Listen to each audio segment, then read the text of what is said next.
నమస్తే, నేను మీ సతీష్. ఆంధ్రప్రదేశ్లో అసెంబ్లీ ఎన్నికలకి సంబంధించి ఏదైతే ఒక అంశం వివాదాస్పదంగా మారుతూ వచ్చింది, అదే వాలంటీర్ల వ్యవహారం. మరి ఈ వాలంటీర్ల వ్యవహారం పైన తాజాగా కేంద్ర ఎన్నికల సంఘం తీసుకున్నటువంటి ఒక నిర్ణయం అయితే చాలా సంచలనంగా మారుతుంది. ఇది జగన్మోహన్ రెడ్డికి ఒక ఊహించని షాక్గా కూడా పరిణమించబోతుంది అనేటువంటి అభిప్రాయాలు కూడా రాజకీయ విశ్లేషకుల నుంచి వ్యక్తమవుతూ ఉన్నాయి. అయితే ఏమిటి కేంద్ర ఎన్నికల సంఘం తీసుకున్నటువంటి ఆ సంచలనమైనటువంటి నిర్ణయం, దాని ద్వారా రాబోతున్నటువంటి ఎన్నికల్లో ఎలాంటి ప్రభావం చూపేటువంటి అవకాశాలు ఉన్నాయి? ఇవే అంశాలు మనతో విశ్లేషించేందుకు ప్రముఖ రాజకీయ విశ్లేషకులు అప్సాన్ రాజేష్ గారు ఉన్నారు. సార్ నమస్తే. సార్, ముఖ్యంగా కేంద్ర ఎన్నికల సంఘం తీసుకున్నటువంటి ఒక సంచలనమైనటువంటి నిర్ణయం వాలంటీర్లకి సంబంధించి ఏమిటి, అది ఎలా ఉండేటువంటి అవకాశం ఉంది, ఇది ఎన్నికల్లో ఎలాంటి ప్రభావం చూపే అవకాశం ఉంది, జగన్మోహన్ రెడ్డికి ఏ విధమైనటువంటి షాక్గా దీన్ని చూడొచ్చు? మనకి ప్రజాబాహుళ్యంలో ఒక నానుడు ఉంది, ఇను వంకర కొలిందీర్చుద్ది అని చెప్పని. ఇప్పటి వరకు ప్రజలు కట్టిన పన్నుల నుంచి జీతం చెల్లించబడుతున్న వాలంటీర్లని వాళ్ళని ప్రభుత్వానికి బాధ్యులుగా కాకుండా అధికార వైసీపీ పార్టీ వాళ్ళ పార్టీ కార్యకర్తలుగా వినియోగించుకుంటూ ఉంది. ముఖ్యమంత్రి స్థాయిలో ఉన్న జగన్మోహన్ రెడ్డి గారు కూడా వాలంటీర్లందరూ మన పార్టీ అభిమానులే, వాళ్ళు మన సైన్యం, మన గెలుపుకి కీలకంగా దోహదం చేస్తారు, వాళ్ళని మీరు వినియోగించుకోండి అని చెప్పని వివిధ నియోజకవర్గాల అభ్యర్థులకు కూడా బాహాటంగా తెలియజేస్తూ ఉన్నారు ఆయన. దీని మీద ప్రతిపక్షాలు పదే అభ్యంతరాలు లేవనెత్తుతూ ఉన్నాయి. వేల కోట్ల రూపాయలు ప్రజాధనం వారి మీద ఖర్చు పెట్టారు, ప్రభుత్వ సంక్షేమ పథకాల పంపిణీ కోసం ఎంపిక చేసుకున్న స్వచ్ఛంద సేవకులు అని చెప్పారు మీరు. ఇవాళ ఎన్నికలు సమీపిస్తున్న సందర్భంగా వాళ్ళని మీ పార్టీ సేవకులుగా వాడుకుంటున్నారు, ఇది సరైన నిర్ణయం కాదు, దీన్ని కట్టడి చేయండి అని చెప్పని ఎన్నికల సంఘం దగ్గర పదే ఫిర్యాదులు ఇస్తూ వచ్చారు.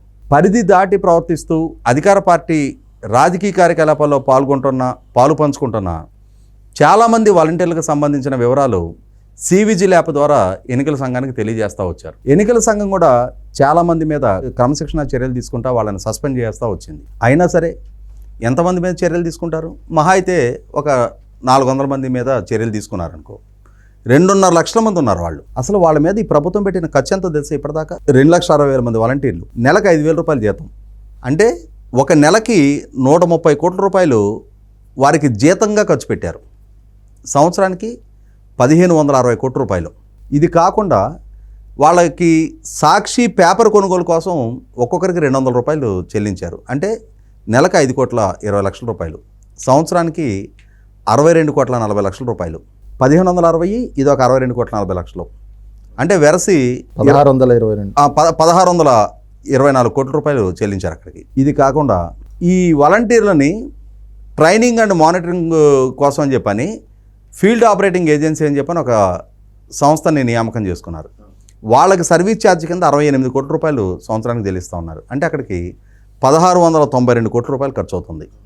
ఇవి కాకుండా వీళ్ళకి ఉగాది సందర్భంగా వాలంటీర్ మిత్ర, వాలంటీర్ రత్న, వాలంటీర్ వజ్ర అని చెప్పని క్యాష్ ఇన్సెంటివ్స్ ఇస్తున్నారు.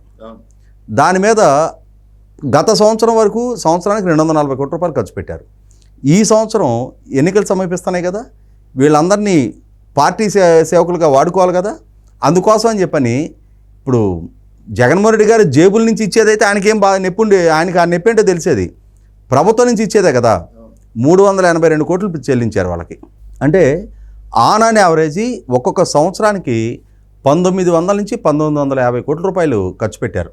అంటే ఈ 5 సంవత్సరాల కాలంలో దాదాపుగా 9,500 కోట్ల రూపాయల నుంచి 9,750 కోట్ల రూపాయలు ఆ వ్యవస్థ మీద ఖర్చు పెట్టబడింది. అంటే ప్రజలు తాము కట్టిన పన్నుల నుంచి వైసీపీ పార్టీ సేవకులకి జీతాలు చెల్లించినట్టు అయింది. ఇవాళ వాళ్ళు బరితెగించి వైసీపీ పార్టీ కార్యక్రమాల్లో పాల్గొంటూ ఉన్నారు. ఇటువంటి సందర్భంలో వీళ్ళు పారదర్శకంగా ప్రభుత్వ సేవకులుగా ఎట్లా పనిచేస్తారు?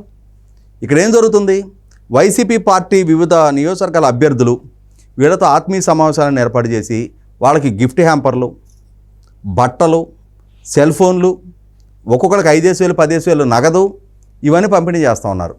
అంటే లోబవర్చుకుంటూ ఉన్నారు వాళ్ళని. మాకు అనుకూలంగా ఈ నెల 2 నెలలు పనిచేయండి, మీకు మరింత లబ్ధి మేము చేకూరే విధంగా మేము చూసుకుంటామని చెప్పని ప్రలోభ పెడుతున్నారు.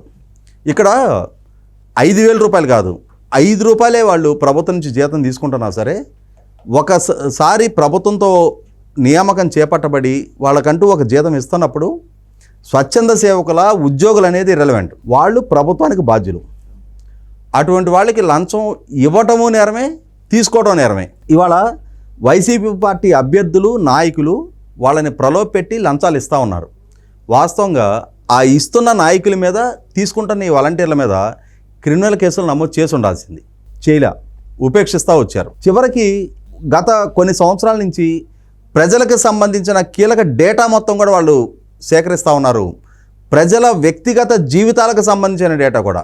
ఆఖరికి ప్రజలు ఏ రాజకీయ పార్టీ పట్ల ఆదరాభిమానాలు కలిగి ఉంటున్నారు, వాళ్ళు ఏ సోషల్ మీడియా అకౌంట్ వాడుతున్నారు, ఆ సోషల్ మీడియా అకౌంట్ ఐడీలతో కూడా వాళ్ళు డేటా కలెక్ట్ చేస్తూ ఉన్నారు. అసలు ప్రజలకు సంబంధించిన సోషల్ మీడియా అకౌంట్లతోటి ప్రభుత్వానికి ఏం సంబంధం? అసలు ఈ సమాచారాన్ని ప్రభుత్వం ఎందుకు సేకరిస్తుంది అంటే ఆ డేటాని అనలైజ్ చేసి ఆ డేటా వల్ల ఎవరు ఏ రాజకీయ పార్టీకి అఫిలియేటెడ్గా ఉంటున్నారు, మనకు ఎంతమంది అనుకూలంగా ఉన్నారు, మనకు వ్యతిరేకంగా ఎంతమంది ఉంటున్నారు అని చెప్పని ప్రభుత్వం ఒక నిర్ధారణకు వచ్చి ప్రభుత్వానికి వ్యతిరేకులుగా ఉంటున్నారన్న భావన కలిగిన వాళ్ళని ఈ వాలంటీర్ల ద్వారా ప్రలోభపెట్టి అవసరమైతే ప్రభుత్వ సంక్షేమ పథకాల లబ్ధిదారులు అని చెప్పని బెదిరించి బ్లాక్మెయిల్ చేసి తమకు అనుకూలంగా మలుచుకునే ఒక లక్ష్యంతో ఈ వాలంటీర్ వ్యవస్థని దుర్వినియోగపరుస్తూ వస్తున్నారు. ఇవన్నీ పదే పదే రాజకీయ పక్షాలు న్యాయస్థానాల దృష్టికి తీసుకెళ్తున్నాయి, ఎలక్షన్ కమిషన్ దృష్టికి తీసుకెళ్తున్నాయి.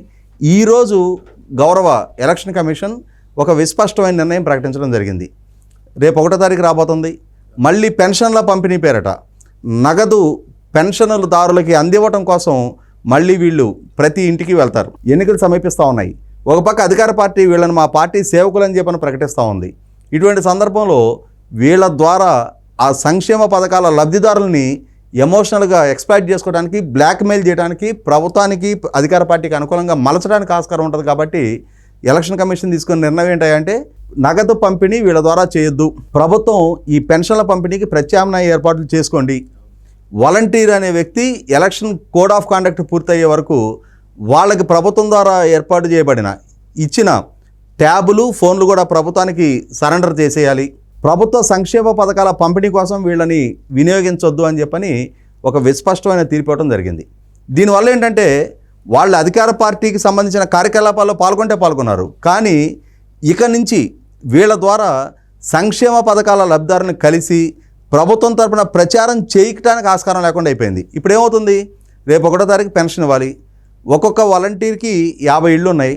ఆ 50 ఇళ్ల పరిధిలో ఒక 5 మందో 10 మందో 15 మందో వృద్ధులు వితంతువులు ఉంటారు. వాళ్ళకి పెన్షన్ ఇవ్వడం కోసం ఇతను ఆ ప్రాంతానికి వెళ్తూ ఉంటాడు. వెళ్ళినప్పుడు మన జగన్మోహన్ ఆయన ఇస్తున్నాడు మీకు పెన్షను, మీరు మళ్ళీ జగనన్నకే ఇవ్వండి, ఆయన అయితేనే మీకు మళ్ళీ పెన్షన్ సక్రమంగా అందుద్ది, వేరే పార్టీలలో వస్తే మీకు పెన్షన్ అందదని చెప్పని ఒక రకంగా బ్రెయిన్ వాష్ చేస్తూ ఉన్నారు వీళ్ళు. ఇటువంటి దాన్ని అవాయిడ్ చేయడం కోసం ఒక స్పష్టమైన ప్రకటన ఎలక్షన్ కమిషన్ నుంచి రావడం జరిగింది. ఇప్పటి వరకు ప్రతిపక్షాలు ఏ అంశం పట్ల అయితే కన్సర్న్ వ్యక్తం చేస్తూ ఉన్నాయో, ఏ అంశం పట్ల అయితే ఎలక్షన్ కమిషన్ స్పందించాలి అని చెప్పని పదే పదే దరఖాస్తులు చేస్తూ ఉన్నారో ఆ అంశం పట్ల ఒక స్పష్టమైన నిర్ణయాన్ని వెలువరిస్తే ఎలక్షన్ కమిషన్ తీసుకునే నిర్ణయాన్ని మనస్ఫూర్తిగా స్వాగతిద్దాం. ఇకనైనా సరే ఈ వాలంటీర్ వ్యవస్థ బెడద ఇవాళ అంటే ఎన్నికలు సమీపిస్తున్న సందర్భంగా అన్ని రాజకీయ పక్షాలకి ఈక్వల్ లెవెల్ ప్లేయింగ్ ఫీల్డ్ ఉండాల్సిన దగ్గర అధికార పార్టీకి మాత్రమే అధికారం అనే ఎడ్జిని అడ్డం పెట్టుకొని దాని ద్వారా ఆధిపత్యం దక్కించుకునే ప్రయత్నం చేస్తున్న నేపథ్యంలో ఈ వాలంటీర్ వ్యవస్థని న్యూట్రలైజ్ చేసిన ఎలక్షన్ కమిషన్ నిర్ణయాన్ని మనస్ఫూర్తిగా స్వాగతిద్దాం. రైట్, ఇది చూస్తున్నాం కదా, వాలంటీర్లను అడ్డం పెట్టుకుని మళ్ళీ అధికారాన్ని చేదిక్కించుకుందామని చెప్పి జగన్మోహన్ రెడ్డి చేస్తున్నటువంటి కుట్రలను అయితే కనుక బెడిసి కొట్టేలాగా వాటిని భగ్నం చేసే విధంగా ఈరోజు కేంద్ర ఎన్నికల సంఘం తీసుకున్నటువంటి నిర్ణయం అయితే ఉంది. వాలంటీర్ల ప్రమేయం ఎన్నికల విధుల్లో లేకుండా ఉండే విధంగా తీసుకున్నటువంటి నిర్ణయాన్ని అయితే మాత్రం మనస్ఫూర్తిగా స్వాగతిస్తున్నాం అన్నటువంటి భావన కూడా ప్రముఖ రాజకీయ విశ్లేషకులు అప్సాన్ రాజేష్ గారు వ్యక్తం చేస్తూ ఉన్నారు. Thank you.